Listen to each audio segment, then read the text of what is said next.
Hi. My friend Mark asked me a few weeks ago if I would be interested in making a class that was specifically directed for people in recovery. And every week I would make another attempt, and I would end up doing a class that was directed at everyone. So I think the conclusion I came to is that we can all choose to be in recovery, that everyone in life has things that they're having to deal with, maybe things from their past. It may be small things, it may be seemingly insurmountable things. And we all have resources that we can draw on. Again, they may be from our past, they may be from our background and our family. They may be techniques that we develop so that we can cope better with things as they go wrong. So I believe that people that are in addiction have just gotten way out of balance with the number of things that they need to deal with as opposed to their resources that they have. And so this class is for people in recovery and for everybody. And the idea here is that we're going to build on the resources that we can have, the sum of the many, many resources that yoga and yoga philosophy can provide to help us find a place of harmony and happiness day to day in life. So the lineage that I first learned to teach in was called Kundalini Yoga, and that starts out by chanting Om Namo Gurudev Namo 3 times. And the idea is that we realize there is something inside of us that's awesome and that we can find it. That's my translation of the Sanskrit. So let's go ahead and chant that. If you're not familiar with the chant, then you can just listen, feel the vibration as I chant it.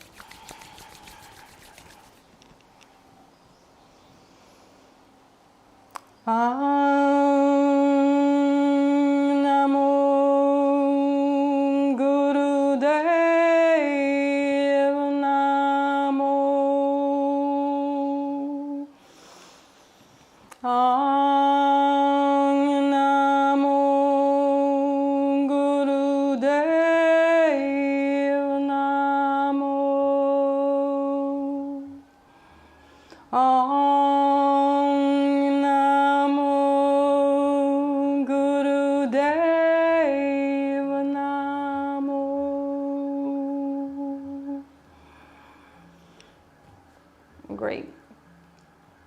So I think that when people are in addiction, and addiction can be a very broad topic, we lose sense of that specialness inside of ourselves. So a big theme that we're going to keep coming back to today is rediscovering that there is something worthy of awe that's inherent in every one of us. And when we can tap into that, it makes it easier to move through life. The first practice that we're going to do is called Agnisar Kriya.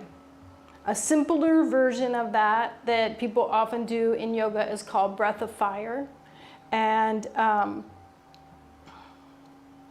since there's all different levels of people watching this video, if anything that I am instructing today is something that you'd like to enhance, do a more complex or challenging version of, feel free to do that. So we're going to, first of all, feel like we're very solid and stable. I'm not going to do that over and over and over throughout class today. You have to feel like you're safe, that you have a solid base, that you're not going to be tumped over by the challenges that you have to meet. So do that with your body. Make your low body feel like it has the impact of gravity actively working on it. Feel like you're pressing down through your feet and hips. Any part of you that's touching the ground or a chair, press down a little bit more, feeling like you're connected, like you're solid. Great. Now we're going to breathe in a particular way. If you are new to this, you can put a hand on your stomach.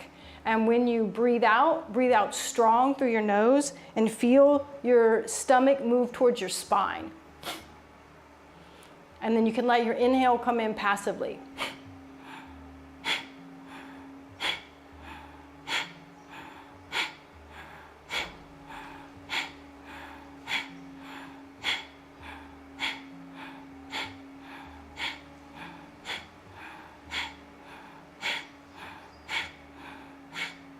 Great, keep going. We're going to do this for a little while. If you're an advanced practitioner, you can make the breath powerful both on the inhale and the exhale. With this breath, what we're trying to do is build up our strength, our internal fire. So I'd like you to think about lightning and what lightning looks like. And feel like you've got a little ball of lightning inside of you, just on the other side of your belly button, on the other side of your hand. And every time you breathe, that ball of light gets bigger and stronger.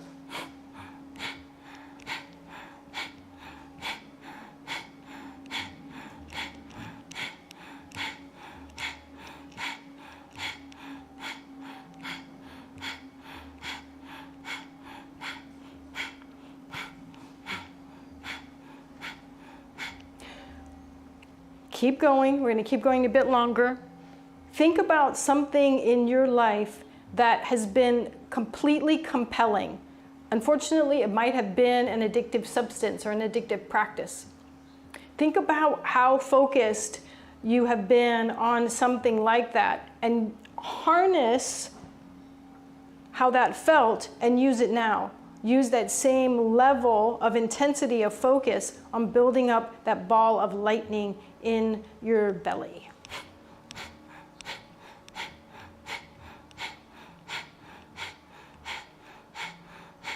Great, relax out of the practice.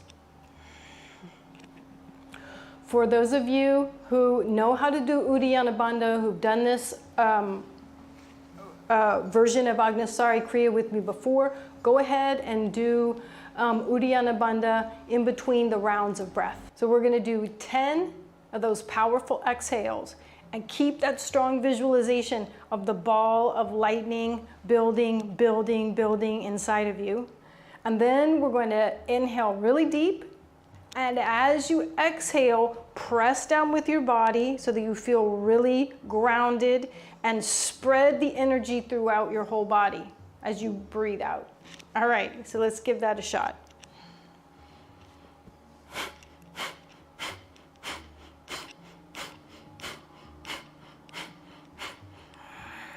Deep inhale, feel the ball of fire in your belly, and as you exhale, squeeze your belly towards your spine and feel the energy spread throughout your whole body.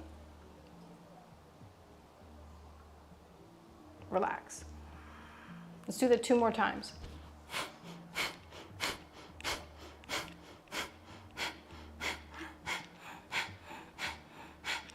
Inhale. See that ball of fire. Spread it out. Every cell of your body healed, energized. Whenever you're ready to breathe, take a few relaxed breaths.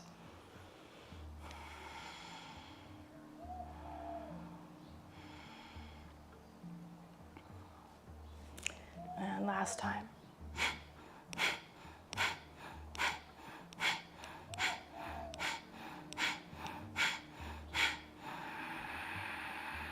Inhale, visualize the ball of light. And then as you exhale, press down with the base of your body so you feel really grounded. Push the spine back into the ball of light and have that squish it out all through every part of your body. Into your brain, into your organs, into your glands, into any part of your body that has been damaged and needs rejuvenation. Great. All right. So we're going to use that idea of lightning over and over in class. In yoga, there's a belief that we have something more than just our physical body, that we have something like lightning that moves throughout us all the time, and that it can get diminished, it can get damaged. And with these practices, we become powerhouses again. All right, so we're gonna loosen up our spine in preparation for some standing poses. All right, so hands and knees, and we're just gonna arch our back, feeling like you're taking your tailbone and the back of your head towards each other. So we're gonna stretch the whole front of the body, and then reverse that. Stretch the whole back of the spine, and your head and your pubic bone are coming towards each other. Let's go the other way. Go nice and slow to start out. Start to coordinate it so that you inhale when you're stretching the front of your body, back of the head, tailbone, reaching towards each other. Exhale as you stretch the back of the body. Feel your belly pull towards your spine. Inhale, go the other way.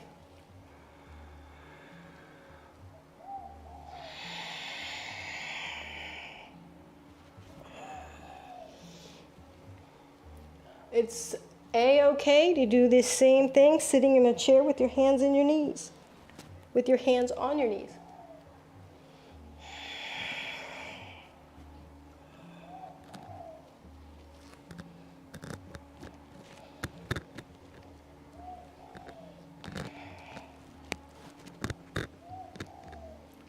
Start to train your mind to go where you want it to go.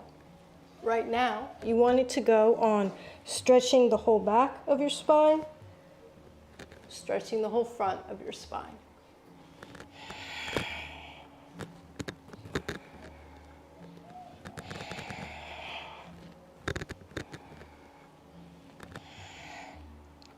All right, we're going to get a little more mobile with it now. When you exhale, start to drop your bottom back towards your heels, and then sort of slide yourself along the ground to come into the upright pose.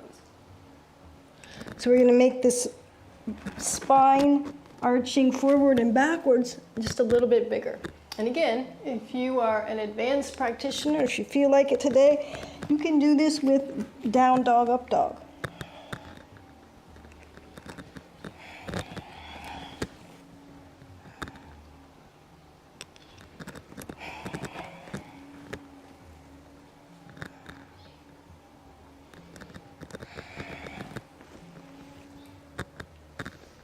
Great. Bottom back towards your heels again. Put one hand on the ground and take the other hand and slide it over to the side so you get a twist in your spine. You want to take the hand up in the air, take your hand up in the air. Again, so the focus here is that you're getting a rotation in your spine. Great. Come back and go the other way.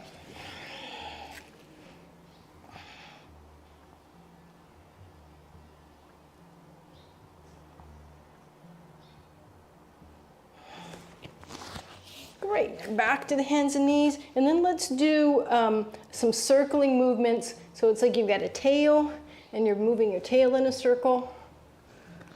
And if you like, you can move your head in a circle while your tail's going in a circle. And then go the other way with both.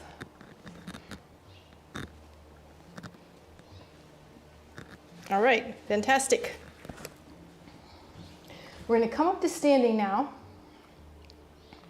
And most of the time, I'm really precise with how to do every single posture. Today, we're going to work more with an idea than particular refinement. I'm going to suggest that you figure out what feels best for you. Tap into your own connection with your body. So we're going to do a few poses that are standard poses in traditional hatha. And for the first one, your legs are wide apart. And before we do anything else, I want you to figure out movements and adjustments that you can make with your body so that you feel like you're pressing down into the ground more. That you're like a tree that has roots that goes all the way down, and that from that stability, you could stand here forever. Take a minute. Close your eyes if it helps. This is a great part about COVID yoga. You're at home and nobody else is watching you, so you can get as experimental as you like without being self-conscious. All right, so hopefully you've got that sense of foundation. This is how all have to do, this is all how we can successfully move through life. You've got to have a solid foundation. Good friends, place to live, enough food. And then from that, we're going to add a little bit of movement to that stable base. So your arms are going to come up, and your front knee is going to bend. So move into that. Great. And now let's go back to that power breath. I want you to build up some more of that lightning, that chi, that prana in your belly.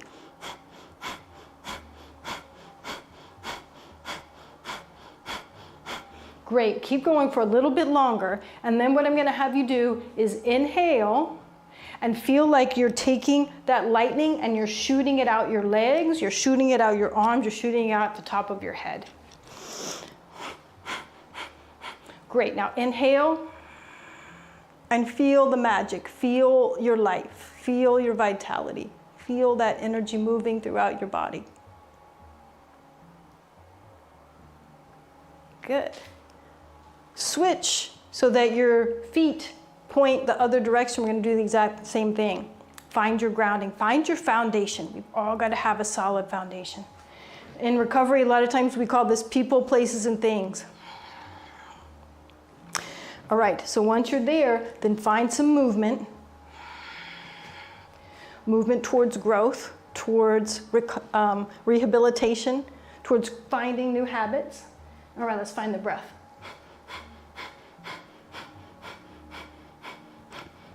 This breathing mirrors the power and determination that we have to have, the focus, the drive to make changes.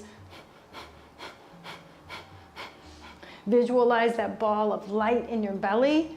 Deep inhale and squeeze it out into all of your limbs.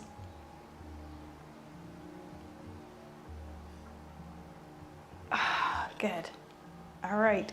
So very similar to that posture. You can start on the first side again if you like. This time, both your feet are sort of facing one way, like how Egyptians look when they're doing their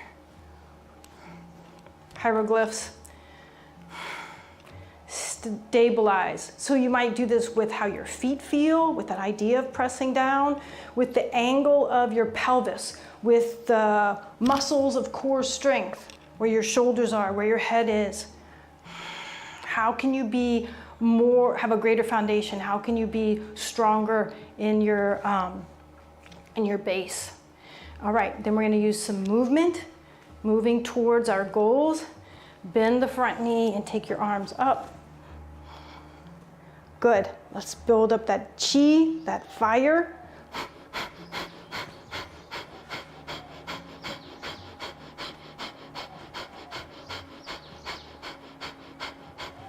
Good. Okay, so the pose, when you're actually doing yoga, is when you feel that fire spread throughout your whole body. So see now if you can find that as you inhale.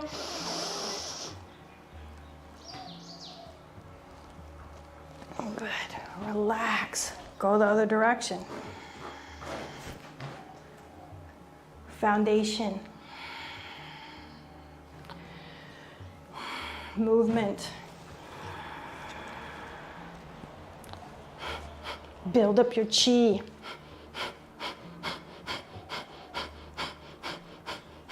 You can think of this chi, as this ball of lightning, as what it will take to heal you.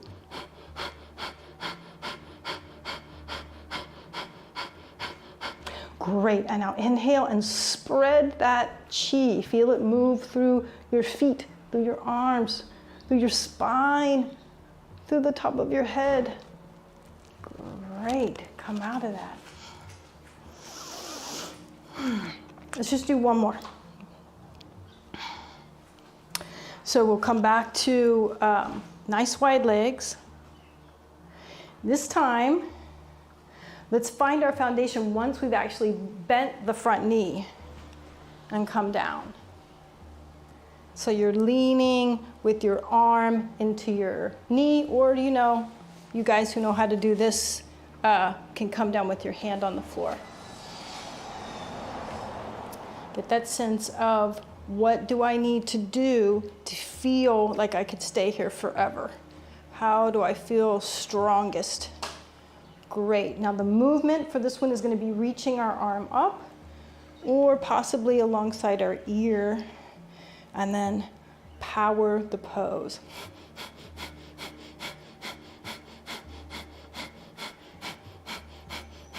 The name for this particular pose is side angle. So when we're shooting this energy, it's going to go down our leg, but primarily it's going to go from the foot that's back behind you, all the way through the side of your body, all the way through your arms and fingertips. Great. Inhale, spread the energy.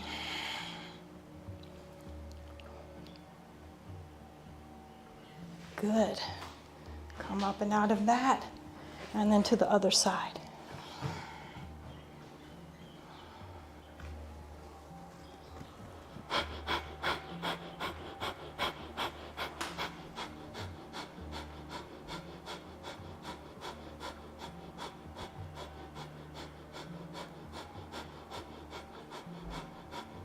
Build up the fire, and now spread it throughout.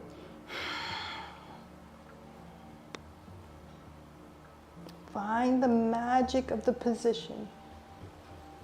Great. All right. We're going to come down to sitting, but if you like, close your eyes for a second. See if there's something that you feel like you want to do, your body is craving, that we haven't done yet. And if there is something, do it.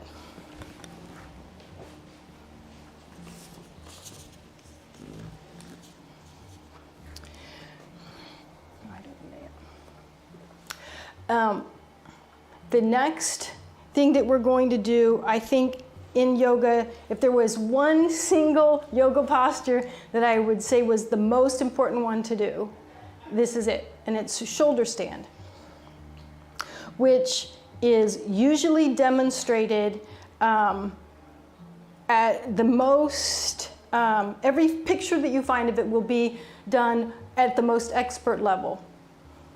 And we're going to look at it today as how to do it from the most inexpert level possible. So the first thing that we're going to do to get ready for it is get some core strength going. And again, this is going to help us with the fire in our belly. In yoga, the belly is called Manipura.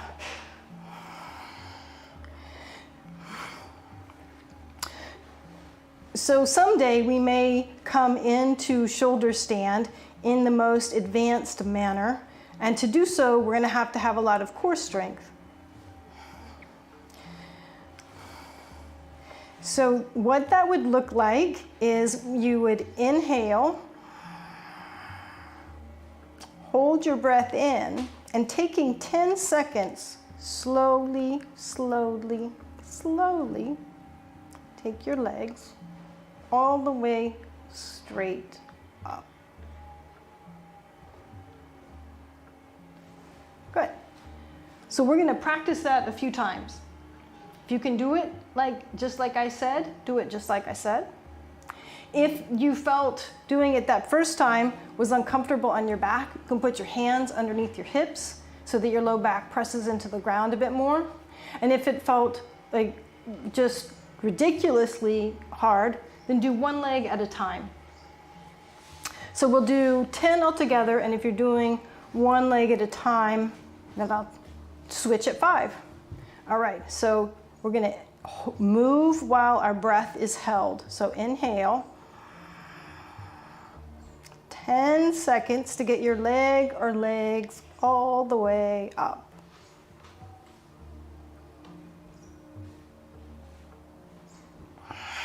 Exhale, and let the legs lower back down.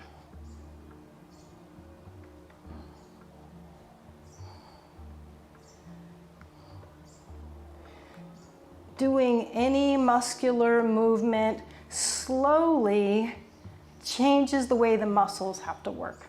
So as appealing as it would be to do this faster, we're going to do it slow on purpose.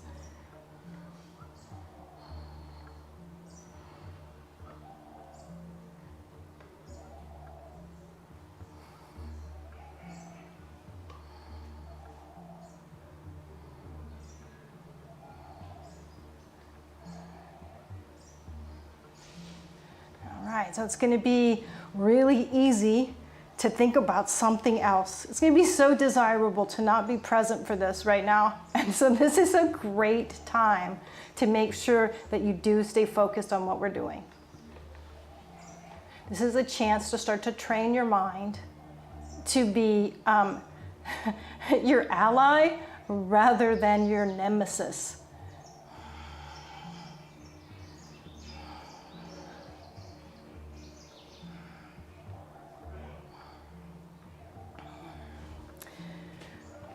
I've read that the average person has about 10,000 thoughts a day. And most of them, I think, are saying something negative to ourselves. So we're going to begin to reframe that. I've totally lost count.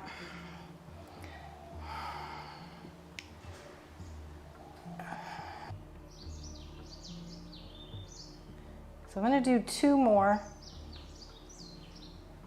If you've been counting and have a better sense about where we are, and you can even out the practice.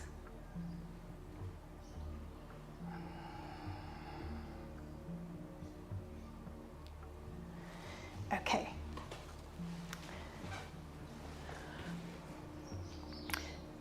So we're going to do this and a breath practice where I want you to feel like you're getting into a warm bath where it's completely inviting and there's no struggle or strain. So often when we're doing something that we think is good for us or is going to make us better, it's a discipline and a negative thing, and because of that we push ourselves too far too fast. So today we're going to do baby steps. So the most easy way to do shoulder stand is going to be to have a cushion. Sit on your cushion where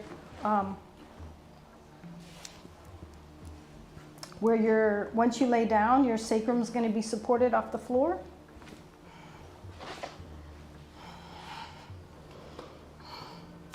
Curl your knees up like you're a little doodle bug, and then straighten your legs. All right, so there you go. That's the most basic shoulder stand. So for people that this is the very first time they've done it, I want you to just stay here. This is recorded, so you can come back and watch the different versions at your leisure. Most of the time when shoulder stand is taught, there's a big emphasis on pointing your toes and muscular contraction in your legs. And that might be good for a different outcome. But for what we're trying to do, which is get stagnant blood and lymph out of the lower extremities. You want to keep your feet relaxed and you want to keep your muscles relaxed, although the sides of your legs should touch the whole time. All right, so I'm going to show you guys a couple of other ways to do this. Just stay up there if you're happy where you are.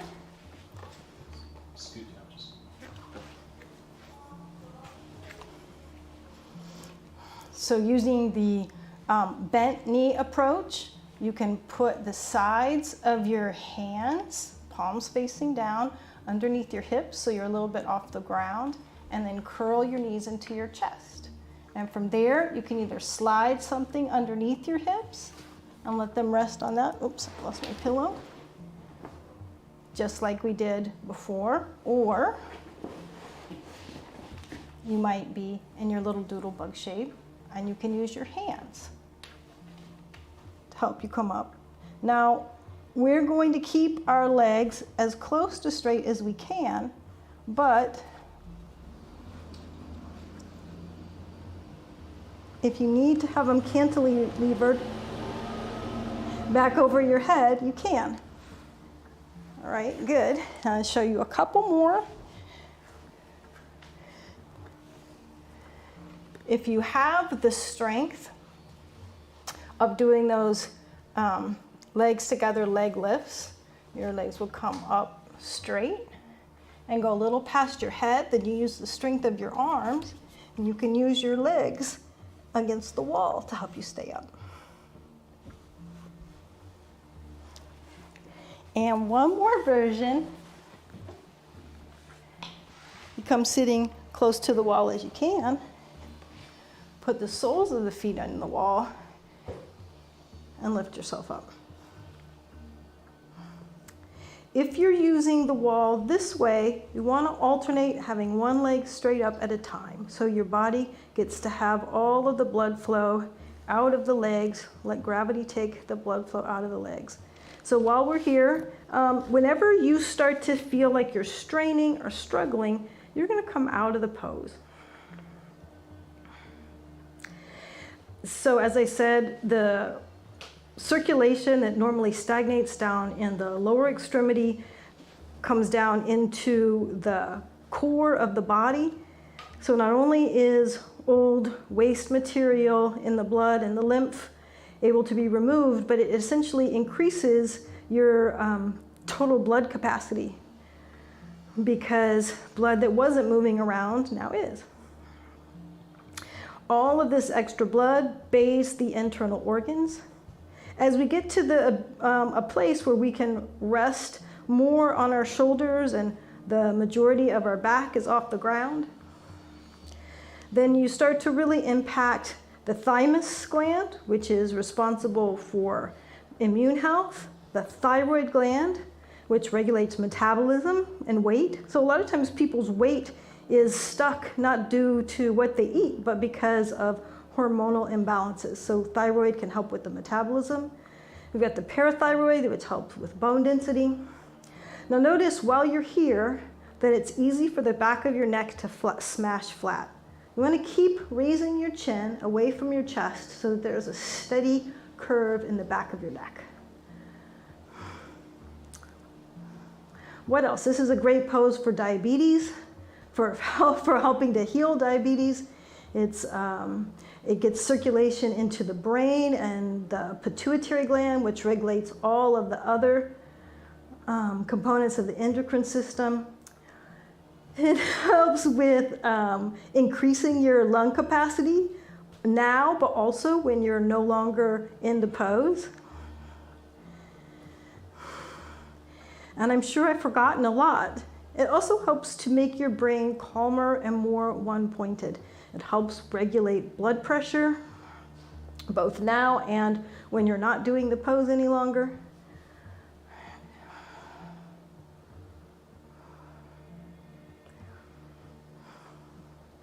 As you get to the point where most of your spine is off the ground, it's just your shoulder blades, the idea is that your chest starts to move towards your chin, and your chin keeps moving a little bit away from it so that you've got that curve in the back of your neck.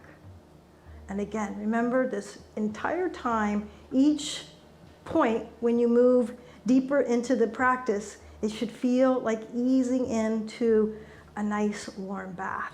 All right, we did that for a really long time. Roll your spine down. Relax for a second. So typically, a person would start with, just a few, maybe 15, 30 seconds, and then build over time to be able to do 3 minutes or 5 minutes a day. What I found during COVID yoga is that I take a lot more time to experiment with practices that I would normally have only done once in a while, and now I do them every day. And is how quickly you can improve dramatically. You don't have to push yourself hard, just be consistent. So similar with shoulder stand. Don't go crazy. Make sure your neck doesn't hurt the day after or while you're doing it, but slowly, steadily keep doing it. And every time you've done shoulder stand, it's great to do the counter pose or a counter pose. So with shoulder stand, we're getting a lot of deep compression in the upper body this way. So we're going to do a pose that does a lot of the opposite, stretching the neck and throat this way. So a nice one to do is crocodile pose. Just relaxing on your stomach. Put your hands under your chin. You can relax essentially.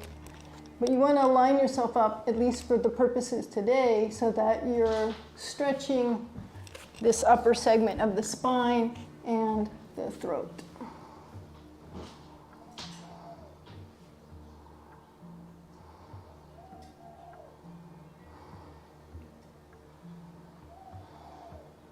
Crocodile pose is really good for spinal issues if you've got disc problems.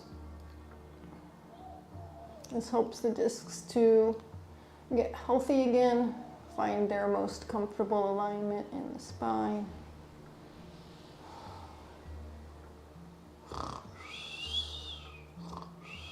Okay, not really. Okay, now I'm excited about the next one. We're going to move to a pranayama practice now. So you want to make sure that you feel comfortable how you're sitting, and you can sit that way for a while.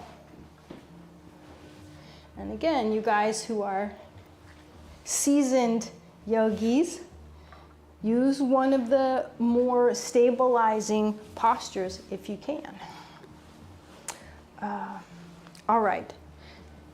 So I mentioned that this area of the body in yoga, there's supposed to be one of those balls of lightning deep in our spine, just behind the navel. This spot of energy has a name, Manipura. And we're going to do a practice next that balances, purifies, heals this area of the body, this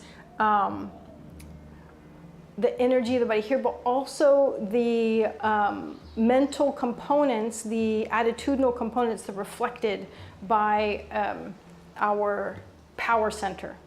So we're going to close our eyes. If it helps, if you're new to this, put one finger at your belly button and then another finger, your other hand, on your spine directly behind it. When you breathe in, stretch those two spots as far away from each other as you can. When you breathe out, squeeze those two spots as close together as you can.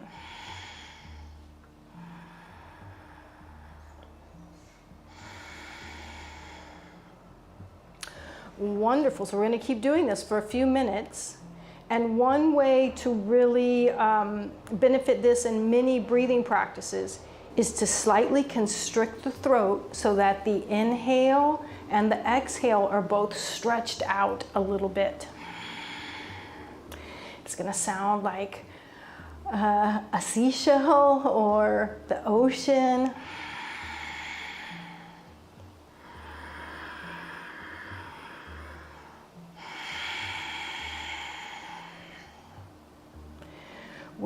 breathe in, stretch the two spots as far away from each other as you can.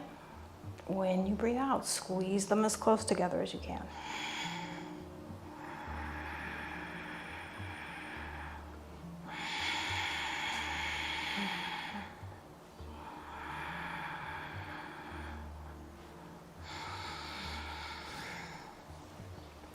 If working with this idea of a ball of lightning in your belly has been working for you, then imagine that as you're breathing in more vitality, more light and energy into that spot. When you're breathing out, you're squishing out anything harmful, negative.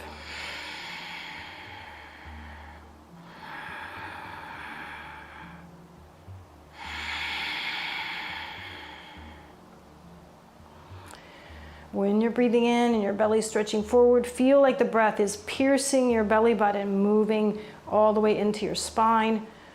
As you're breathing out and squeezing the navel back, feel like you're pushing the breath out through the belly button.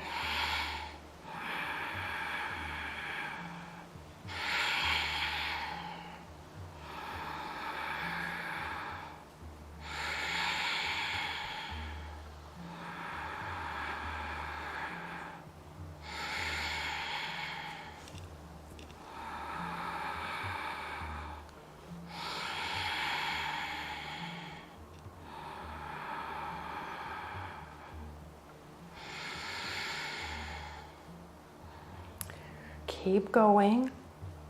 Have your thoughts, again, we're controlling our thoughts. Our thoughts are going to be our allies. As you're doing this, have your thoughts be about how you're increasing your personal willpower, your ability to stick with whatever it is you've set your mind to.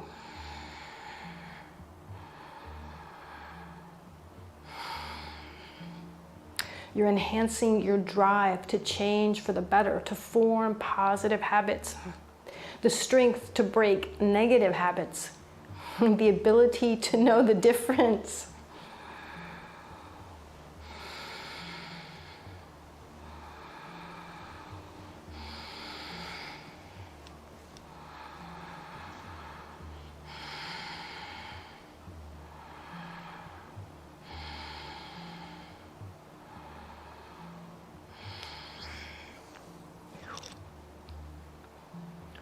Wonderful. Very good. You can stop that practice. And we'll move to the second pranayama practice. This is one that, if you've watched my videos before, done classes with me before, you'll be very familiar with. Alternate nostril breathing, Nadi Shodhana. We're going to break the breath into 3 parts today. Inhale, exhale. Inhale, hold the breath in, exhale. Inhale, hold the breath in, exhale.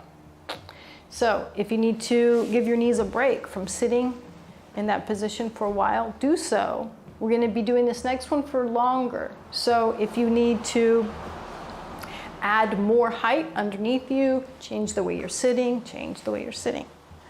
And again, advanced practitioners, you know that using one of the more stable asanas is going to benefit the practice. So you can use either hand. You're going to take index and middle finger, peace sign fingers, and place them at your forehead. We're going to start this practice again, kind of like getting into a warm bath. Use your thumb to close your right nostril and breathe in through your left nostril. Squeeze your nose closed and hold your breath in. Open your right nostril and breathe out the right. I'm going to do this to the side so it might be easier to see. Now you're going to breathe in through the right nostril, close both. Breath is held, and then open the left nostril, breathe out. So it's the same every time. Inhale left, squeeze both closed, exhale right. Inhale right, Squeeze both closed. Exhale left. Good. Keep going just like that. And what I'd like you to do is test the waters. Feel how long feels good to inhale. Feel how long feels good to hold your breath in. How long feels good to hold your breath out, or sorry, to breathe out. Keep just exploring the limits of that. It may be different for you today than it is other days.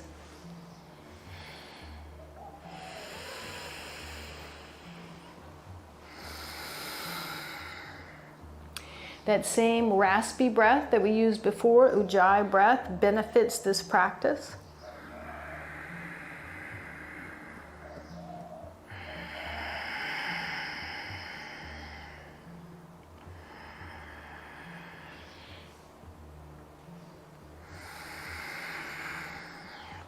So for this first minute or two more, we are just going to just explore what feels the best to you. We'll start to alternate that natural flow. But right now, does exhale feel better? Longer exhale feel better? Shorter exhale feel better? Does holding your breath in for a short amount of time feel good or slightly longer?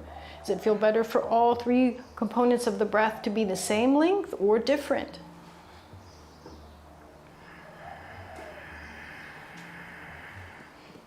And you advanced practitioners know that you can use the tongue mudra now as well.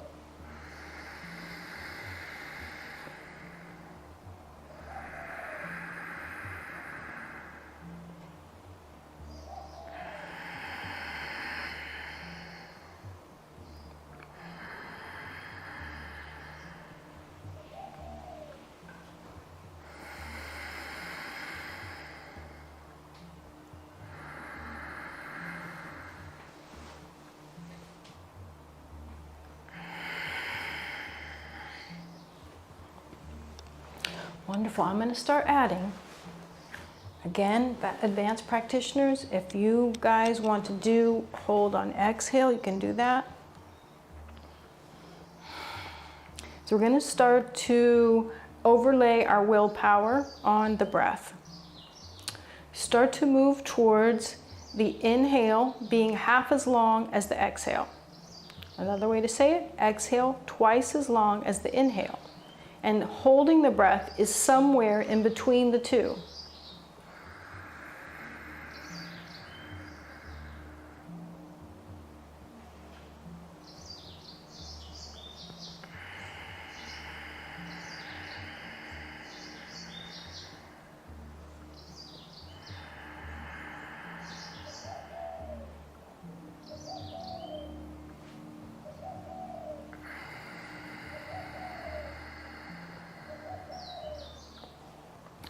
So keep going like this for a nice minute or two. Get really comfortable, get habituated to the practice so that you can totally focus on what you're doing before we add an additional component.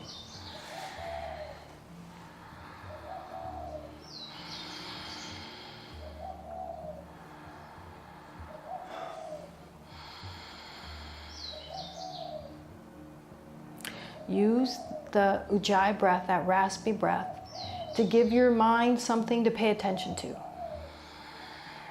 Use that sound of the breath to help you keep focused on what you're doing. Make your breath, make your mind your ally. We're working towards the exhale being longer, and in this case, twice as long as the inhale. Anytime our exhale is longer, it's going to be down-regulating or soothing our nervous system. This is something you can put in your tool bag for when you get triggered by something. Use the long, slow exhale to help you reestablish equilibrium. All right, now I'm going to add something really odd, but think about how many extremely odd things that you may have done in an effort at self-destruction, and just go with me on this. So the next time that you're holding your breath, I'd like you to contract and relax just your rectum. Contract, relax, contract, relax, contract, relax. Good. And then stop that for when you're ready to exhale.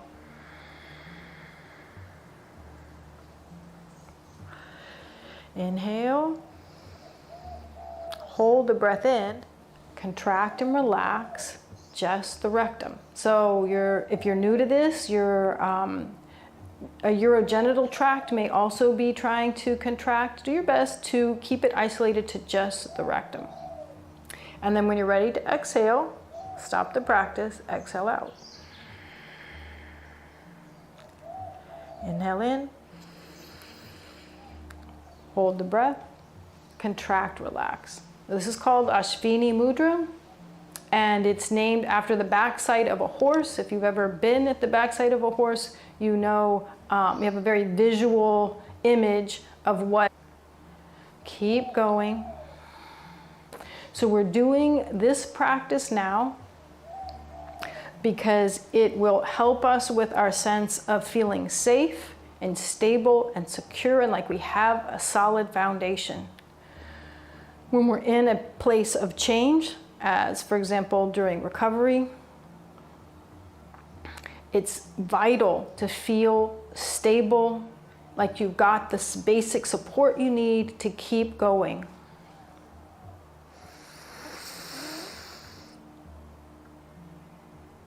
And so for those of you who are advanced practitioners, do the hold of the breath while you're also doing Jalandhara Bandha if you like. Do the neck lock as you're doing Ashvini Mudra if you want to. If you feel like it, you can also do Jalandhara Bandha with hold on exhale, but only if that feels like you're moving into that place of ease.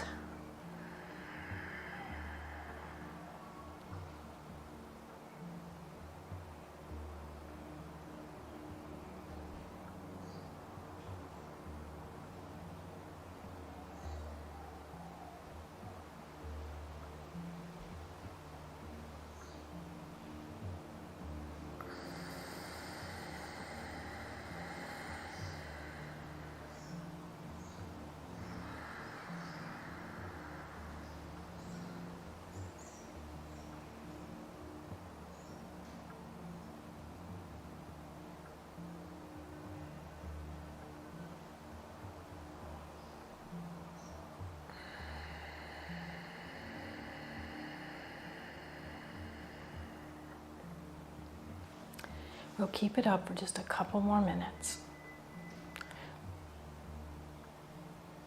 One of the great benefits of yoga, meditation, pranayama practices is that some of the naturally occurring cannabinoids that the body produces are created in this practice. So you can find that sort of bliss state, that state of release,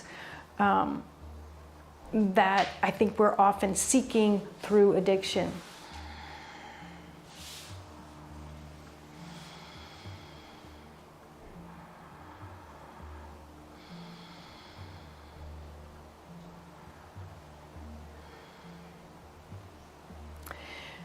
One of the takeaways that I really hope each of you gets for today is that with gradual incremental advancement with the practice, you can get to a quite advanced state.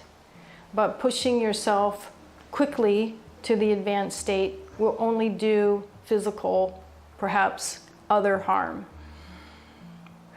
So find the place of embrace with the practice. When holding your breath in feels like an embrace and you're just compelled to keep holding your breath in, do that, follow that, but never force it. Moving into the last few seconds.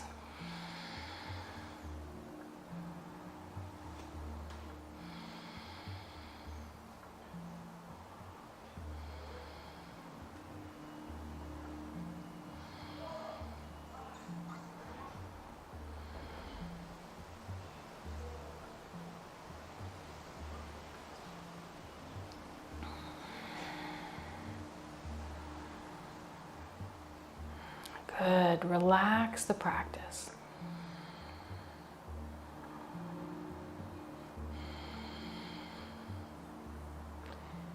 We're going to come down and relax on our backs now. It's going to be a guided relaxation, relaxation meditation. So relax on your back, come down on your back. And then as a way to get yourself even more deeply relaxed, we're going to contract and relax each one of the extremities one at a time. So squeeze your right leg, foot, and buttock as hard as you can. Squeeze, squeeze, squeeze, like you're trying to crush the bone. And then let go. And see if when you let go, you can relax more than you were before. Now do your left leg, foot, and buttock. Squeeze, squeeze, squeeze. Great, let go more. Right arm, hand, shoulder, release. Left arm, hand, shoulder. Good. Now your torso, your pelvis, your chest, your spine, your back. Crush it. Good, good, good. Release. Head, neck, face. Even imagine you're compressing your brain. Good. Release. Excellent. All right. Relaxing on your back. Imagine the space surrounding your body. Think of the space surrounding your body. That it's as though you're floating in this space surrounding you.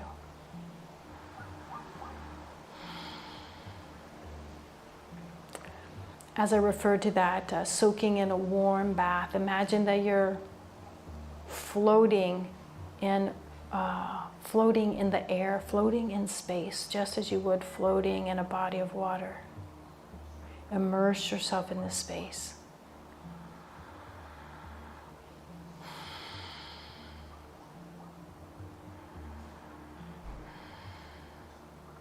And your body is like a leaf, as light as a leaf. In your closed in the space of your closed eyes. It's as though you're sitting in a big, empty movie theater, and projected on the screen is an image of your body, like a leaf, floating down through infinite space. At ease, safe, comfortable. See yourself floating down. Have the feeling of yourself like a leaf. Gently sinking, sinking, sinking, floating down. Now use your friend, the mind, and direct it to paying attention to your belly button. And when you breathe in and feel your belly button extend out, count 1. When you exhale and feel your belly button move in, count 2. Inhale, belly button stretches out, 3. Inhale, belly button pushes back, 4. Just keep noticing the up and down and keep counting.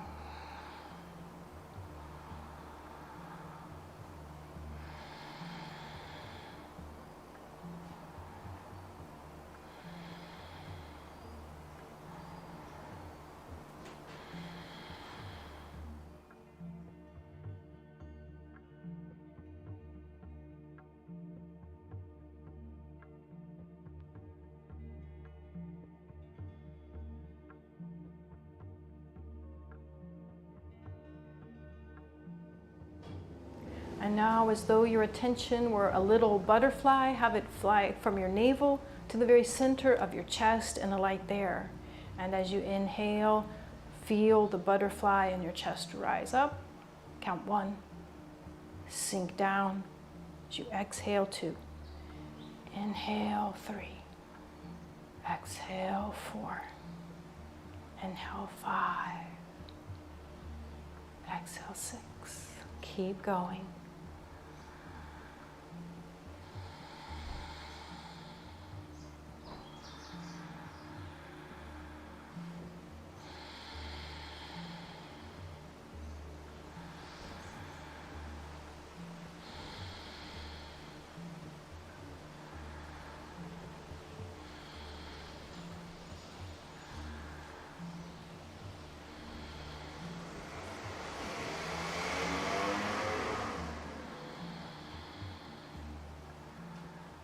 Good, and now feel the little butterfly of your attention fly up to the tip of your nose and alight there.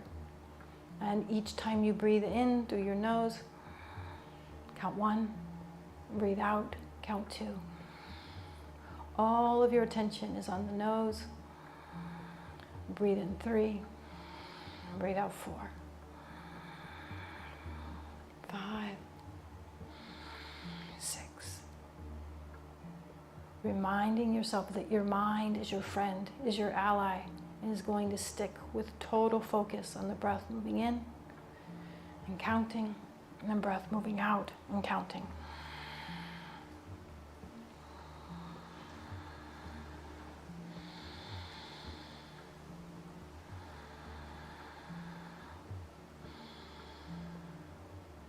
Absolutely perfect.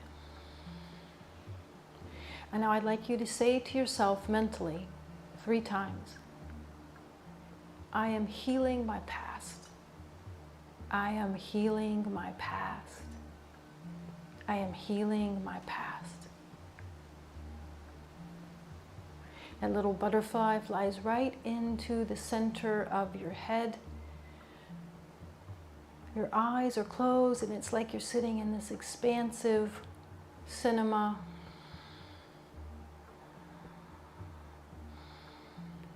And on the screen, you see an image of yourself as an infant. And you send that infant anything it needed that it did not get. And see that infant you transformed. See yourself as a small child. And send that small child anything that it needed that it did not get. And see the transformation.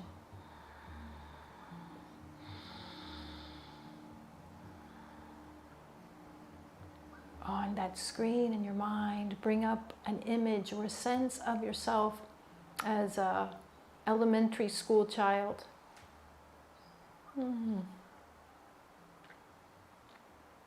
And send that child anything it needed that it did not get.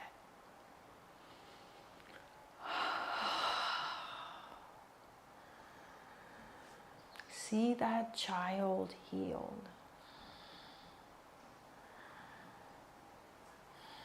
See that child whole. See that child moving forward in life with grace and ease. Now see yourself at the cusp of puberty and send that teen anything that he or she needed and did not get.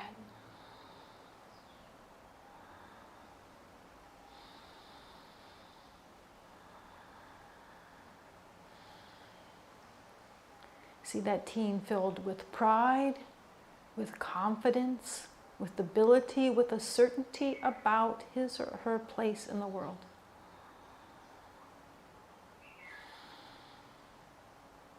See yourself as a young adult. Get a clear image.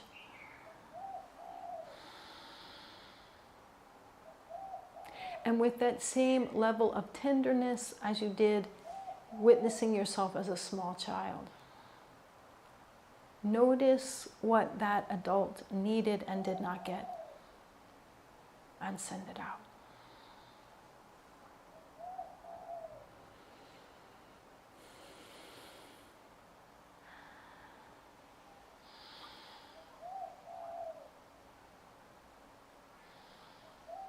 And choose some other time, some pertinent, relevant time, and see that image of yourself.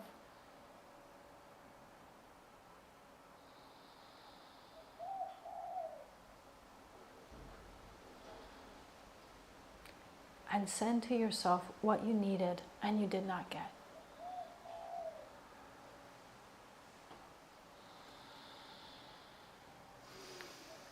Feel the support that you created through the practice today. Send that to yourself.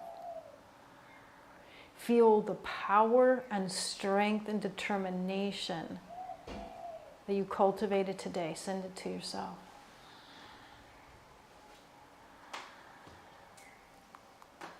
Notice the divine nature that you found in yourself today and reinforce that awareness in yourself.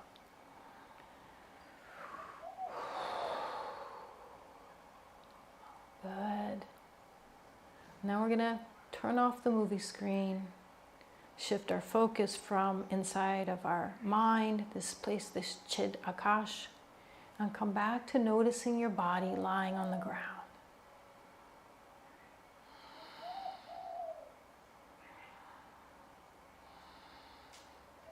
Tune into sounds. Tune into the feeling of the air, maybe the temperature in the room. And now move and stretch however you would like to.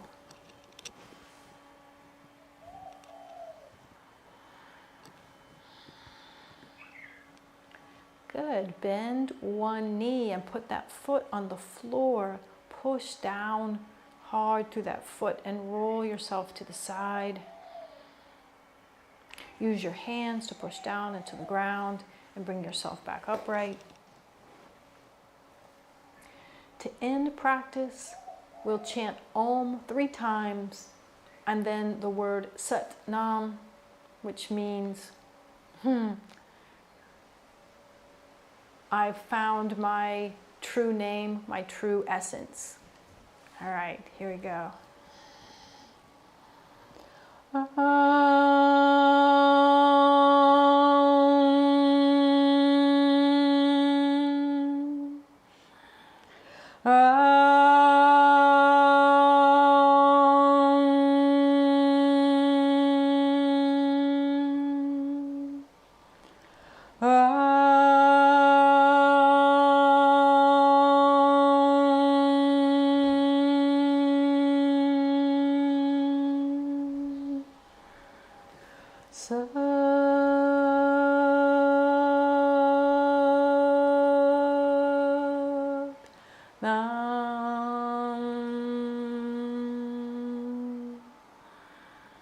Let's bow to our ability to be a positive force for ourselves and for others.